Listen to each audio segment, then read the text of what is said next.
हर हर महादेव। क्या आपने कभी सोचा है कि सावन का महीना इतना पवित्र क्यों माना जाता है? क्या कारण है कि करोड़ों भक्त इसी महीने में भगवान शिव की आराधना करते हैं? शिव पुराण की परंपराओं में सावन का आत्मचिंतन, भक्ति और संयम का विशेष समय बताया गया है। आज की कथा में हम इसी रहस्य को जानेंगे, इसीलिए वीडियो को अंत तक बने रहिए, क्योंकि अंतिम संदेश पूरी कथा का सार है। तो चलिए वीडियो को शुरू करते हैं। इससे पहले भगवान शिव का नाम लेकर इस वीडियो को लाइक करें और चैनल को सब्सक्राइब करके 3 लोगों को शेयर करें और कमेंट में हर हर महादेव अवश्य लिखें, ताकि आपकी जो भी मन की इच्छा है सावन की माह में पूरी हो। तो चलिए शुरू करते हैं। नमस्कार शिव भक्तों, आपका स्वागत है।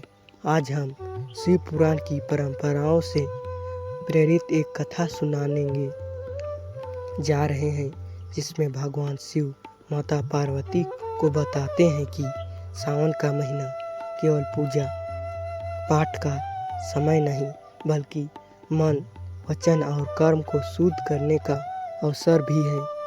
आइए इस प्रेरणादायक कथा की शुरुआत करते हैं। एक बार कैलाश पर्वत पर माता पार्वती ने भगवान शिव से पूछा, प्रभु, कलयुग में मनुष्य अनेक चिंताओं, मोह और अशांति से घिरा रहेगा। ऐसे समय में उसे सही मार्ग कैसे मिलेगा?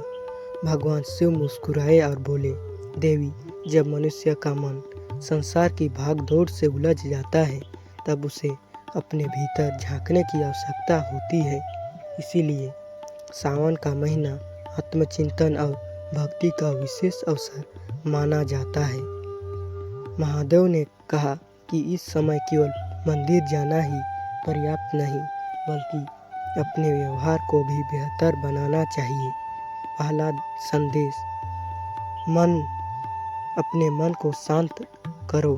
क्रोध, ईर्ष्या और द्वेष छोड़ने का प्रयास करो। शांत मन में ही सही निर्णय जन्म लेता है। अगर आप भी महादेव के भक्त हैं तो कमेंट में लिखिए ओम नमः शिवाय। माता पार्वती ने पूछा, प्रभु, क्या केवल पूजा करने से ही आपकी कृपा मिल जाती है?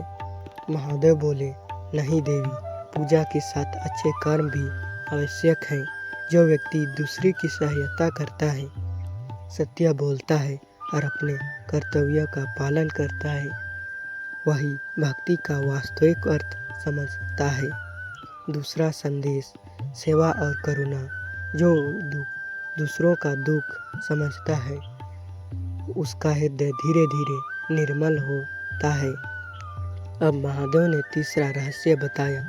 उन्होंने कहा, सावन में की गई प्रार्थना मनुष्य को वह याद दिलाता है कि उसे अपने जीवन की गलतियों को पहचान कर सुधारने का प्रयास करना चाहिए। आगे आने वाली बात को पूरी कथा का सबसे महत्वपूर्ण संदेश माना जाता है। इसे ध्यान से सुनिए। माता पार्वती ने फिर पूछा, प्रभु, कलयुग में सबसे बड़ी शक्ति क्या होगी?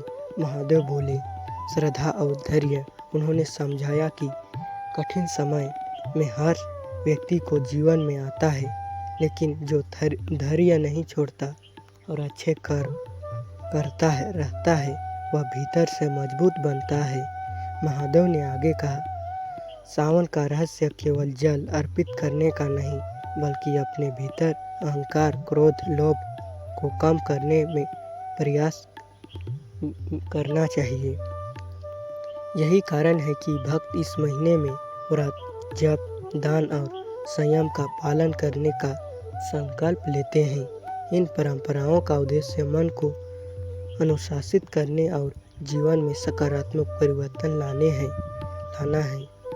कथा का अंत में माता पार्वती ने कहा, प्रभु, अब समझ आ गया कि सावन केवल एक महीना नहीं, बल्कि स्वयं को बेहतर बनाने का अवसर है। महादेव मुस्कुराए कर आशीर्वाद दिया और कहा, जो श्रद्धा, सेवा और संयम के साथ जीवन जीता है वही मेरी भक्ति का वास्तविक अर्थ समझता है। शिव भक्तों, इस कथा का संदेश है कि सावन का सबसे बड़ा रहस्य बाहरी अंडबर नहीं, बल्कि अपने विचारों, व्यवहार और कर्मों को श्रेष्ठ बनाने का प्रयास है। यदि आपको यह कथा पसंद आई हो तो वीडियो को लाइक करें, अपने परिवार और मित्रों के साथ शेयर करें और ऐसे ही शिव पुराण की प्रेरणादायक कथाएं सुनने के लिए हमारे चैनल को सब्सक्राइब करें। साथ ही बेल आइकन दबाना ना भूलें ताकि हर नई कथा सबसे पहले आप तक पहुंचे। हर हर महादेव। ओम नमः शिवाय।